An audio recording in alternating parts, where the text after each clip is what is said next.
Welcome back, America. If you've been reading Just the News, you know all the big corporations that have backed away from DEI, but there's still a lot of it going on in the education system. A big story we had, the Biden administration shoveling millions and millions of dollars toward DEI mandated courses and programs in public schools across the country. Joining us to talk more about that and why it poses still a continuing danger is the Director of Education Policy at the Goldwater Institute, Matt Beienburg. Matt, great to have you on the show. Thanks for having me. I don't think anyone who's followed this was surprised, but that report, I think you guys were part of that, finding all that money going from the Biden administration to push DEI. Federal government had its finger in this drink a lot, didn't it? Well, our friends at Parents Defending Education has put out this new report recently showing $1 billion going from the Federal Department of Education to education departments all around the country and just pushing DEI. And so that's something that, we're seeing. And fortunately, I think the momentum is starting to run out from this. You know, we're seeing the companies that are pulling back from this. But when it comes to education, we are seeing full steam ahead. They're retreating in some areas, pulling back on these forced diversity statements where they're making, applicants say, I support treating students differently based upon race, or I support battling the so-called, systemic oppression. But even as they're making some retreats here, we're still seeing them double down on these issues of putting DEI forward and saying, we're going to force students, for example, if they want to graduate, not just from K-12 schools to push it, but literally going into college, state institutions, if they want to graduate from these, forcing them to go in and continue to take these courses. So we're seeing some movement here, a lot of states and legislatures stepping in, but a lot of these institutions still pushing it to the max to try and promote DEI. So, and that's always one of the dangers when you have a permanent government, right? They find different ways to repackage the same stuff and sneak it back into the system. How important is it for state legislators and legislatures to get involved in this and to root this out with oversight?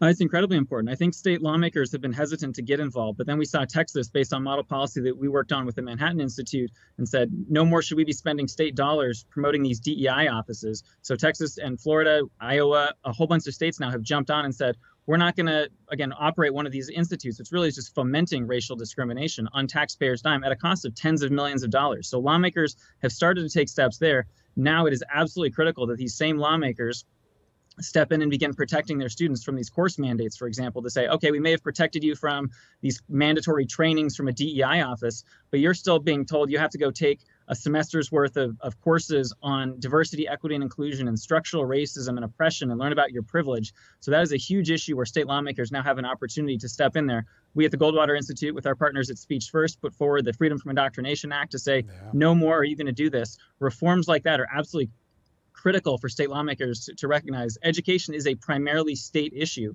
And for these public institutions that are paid for on the taxpayers' dime and with students who are paying tuition as state taxpayers, to really come in there and say, no more are we going to hose you and soak you for these DEI courses that you have no choice but to take if you want to graduate.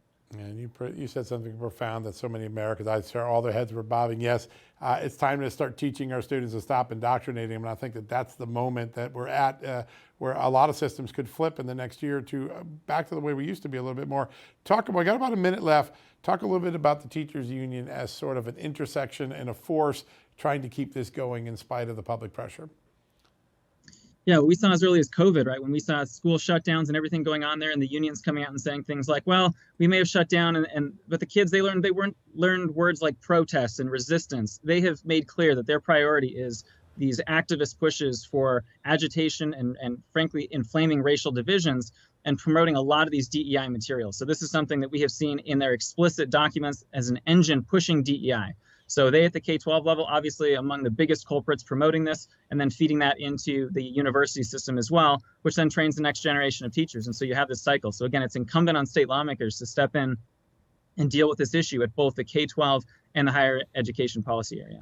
When we were doing some of the work on this, it was teachers who disagreed with their own unions that first alerted us to some of the insanity that was being taught to both teachers and students. It was good to see the teachers part with the unions and tell us the truth about it. Matt, real quickly, how do people get in touch with the Goldwater Institute?